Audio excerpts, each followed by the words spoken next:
What's cracking, everybody? Welcome back to the channel. New video. I saw a video this morning. I also saw that the homie Hangout already did a video based on this story. Now, this video is not to tear anyone down. This video is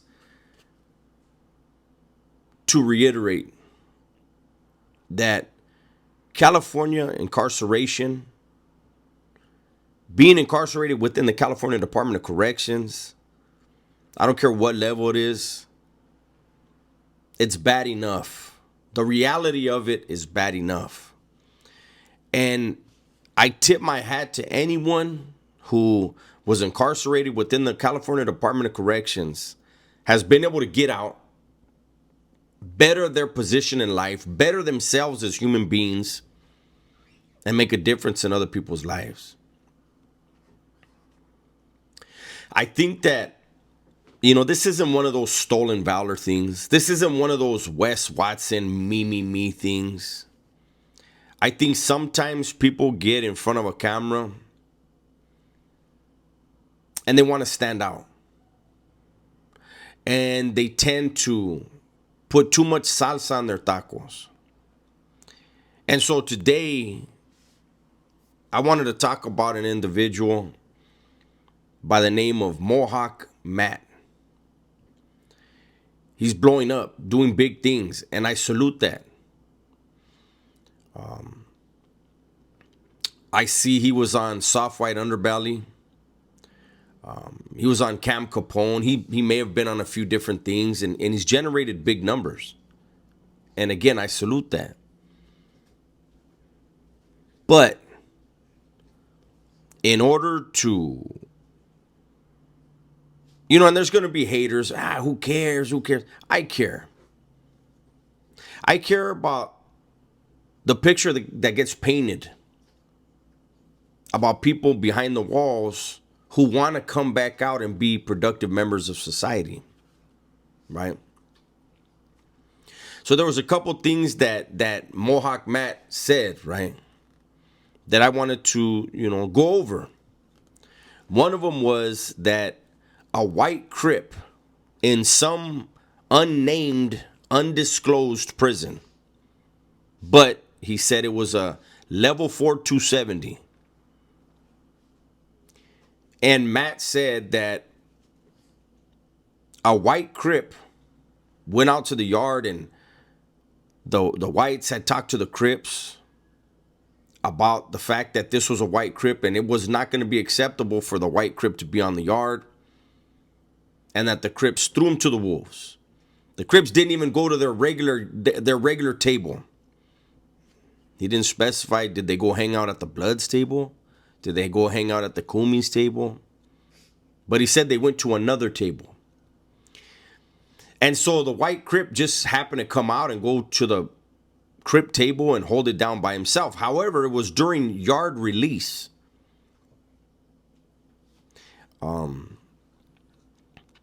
Anyone who's been on a level 4 yard knows yard release is when there's probably the most eyes on the yard. Because you have the control booth officer releasing people, right? And you also have the yard gunner watching the yard. But he said that during yard release, two Woods approached the white Crip. Now, anyone who is white, who is a Crip or a Blood in California and hits a level 4 yard, it's pretty hard to believe that white person from a black gang is going to see two whites approaching them and not immediately get off. But in this story, the two Woods approached the white Crip. and then commence to committing mayhem and taking the life of the white Crip. In the process, he said that they were doing all face shots and head shots. Now, anyone who's done a sticking, anybody who's moved on somebody in prison knows hitting somebody in the neck is, if you're not really trying to take that person's life, because the artery rolls just like your veins roll in your arms. Hitting that artery is very, very hard to do. Second of all, you don't aim for the head because you may bend your piece or dull the tip. So you usually go for the soft spots where the vital organs are. Then again, I don't know. I can only speak from my experience and also just being on those yards, right?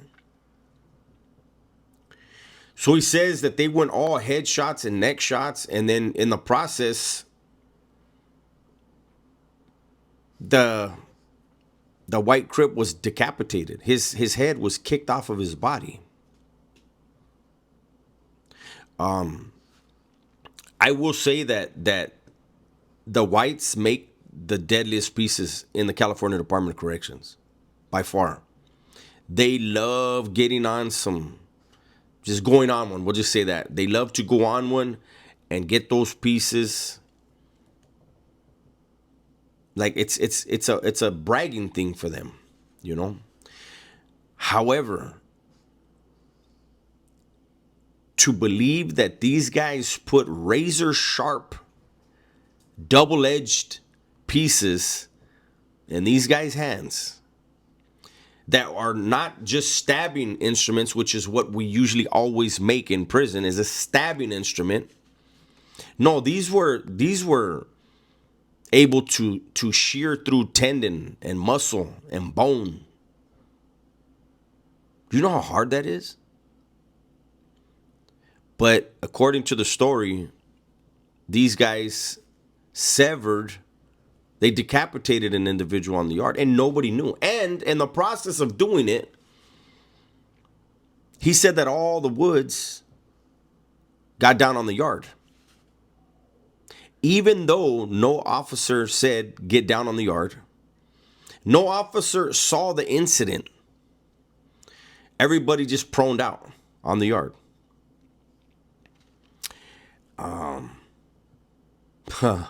What? Why would they prone out? Why would you prone out? On the yard, that's considered dry snitching.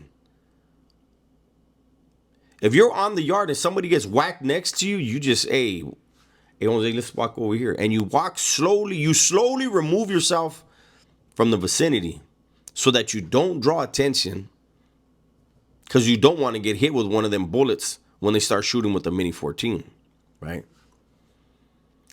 But he said an entire group proned out on the yard.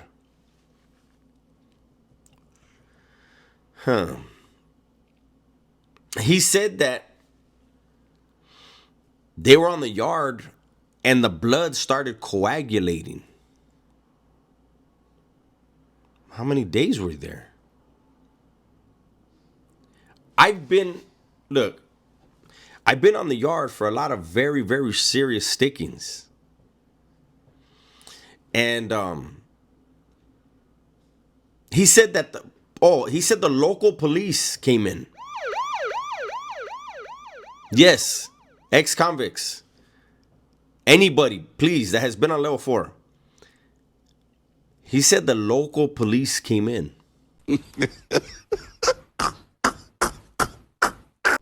Because it was an active crime scene.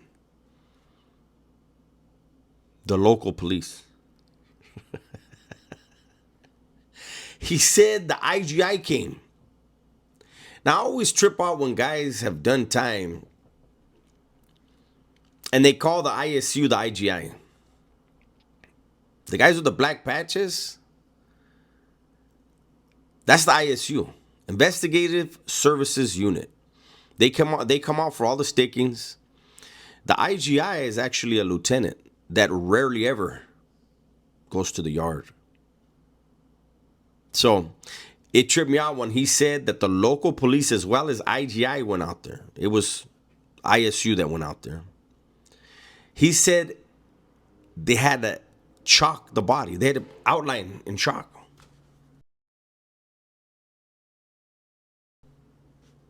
Never seen that either.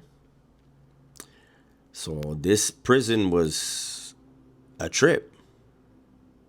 The cops don't respond to people having body parts severed, and a very important body part at that, right? The cops don't see it, and then the one that did was turned into a mannequin, like that. And no cop during yard release noticed a whole faction of inmates just prone the fuck out, everybody with their face buried in the dirt. They didn't notice that. And then he said that they were out there so long that they were fed lunch. Wow, these are very caring officers. Because everywhere I've been, you either get your lunch handed to you when you're coming out of the chow hall, or they place the lunches outside of your door, and before yard or at yard release, the cop cracks the door and you pull your lunch bag into your cell. I've never been in a place where they feed you lunch because there's a sticking. Now, I will say, normally what they do is they recall everybody except the group involved. I will give you that. And you're going to be out there for hours. Let me tell you guys something. See this water bottle? I have a habit because of prison. That water bottle will go with me everywhere. Maybe not that specific one. But when I walk out of my house, there's a water bottle on me. There's probably 2 in my car right now. It's a habit I have from prison because you don't know when the yard is going to go down, and you don't know how many hours you're going to have to sit on that yard. So I used to always carry 4 packs of peanut butter on me, 2 in each pocket, and I used to carry a water bottle. And some of the homies used to clown like, hey, check him out. What's about the peanut butter man? Hey, how about the water man? And then when the yard would go down and we're out there 2 hours, and I decided to crack open one of my peanut butter packs and sip a little water, boy, them other homies are hungry and thirsty. Not me. So it's true that you could be stuck on the yard for a while. But to bring you lunch? And I don't think I've ever been on a yard longer than 2.5 hours. You know, you do bake in the sun. I don't know. Again, this is an undisclosed, unnamed, unidentified yard. It's just a 270, level 4. So there's that story, right? And then there's another one that I want to touch on. And it had to do with during a full-scale race riot, right? Get this, guys. During a full-scale race riot, there were some female officers in the building, okay? And somehow, some convicts were able to get inside of the control tower, he said. And they were able to open cell doors.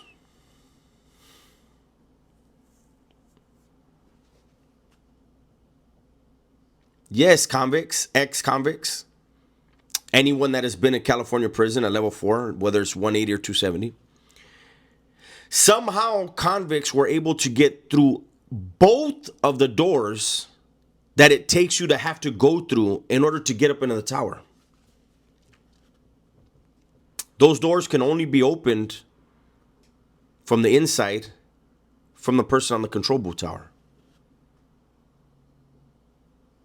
Usually during day room, I would have to assume, because he said it was in the day room.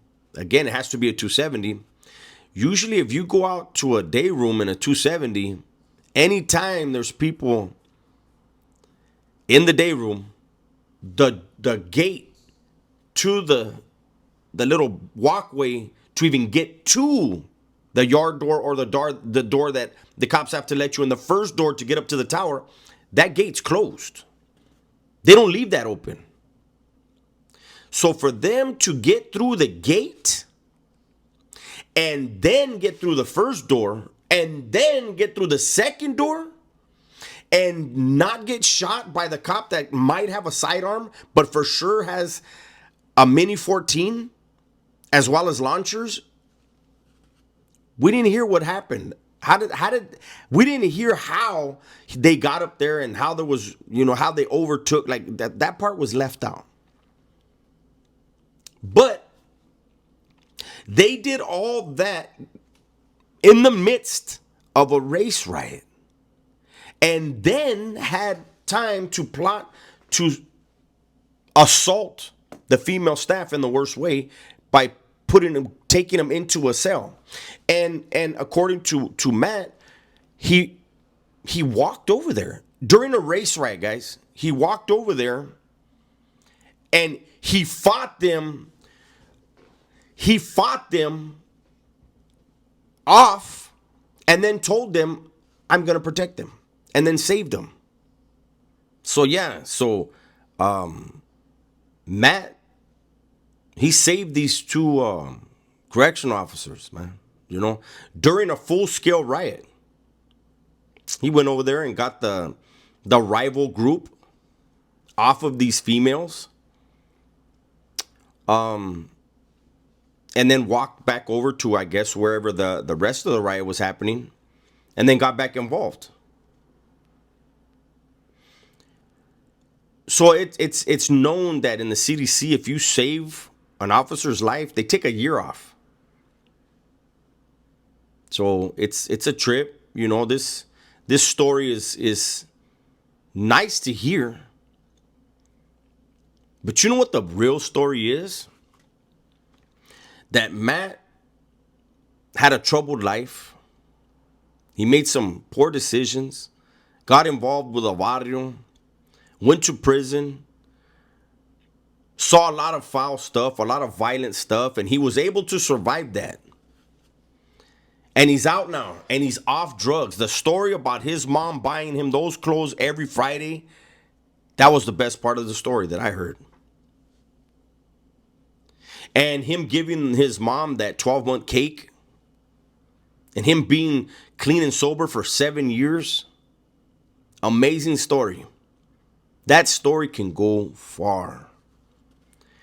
It's the extracurriculars that are added. It's the salsa that's added that loses some people. I remember when the California Youth Authorities were still open, and Ventura Schools was a co-ed institution. Basically, you weren't a tough guy if you were there, because if you got into some stuff, they would ship you out, because that was like, hey, you're doing time with women, like that was like a privilege, right?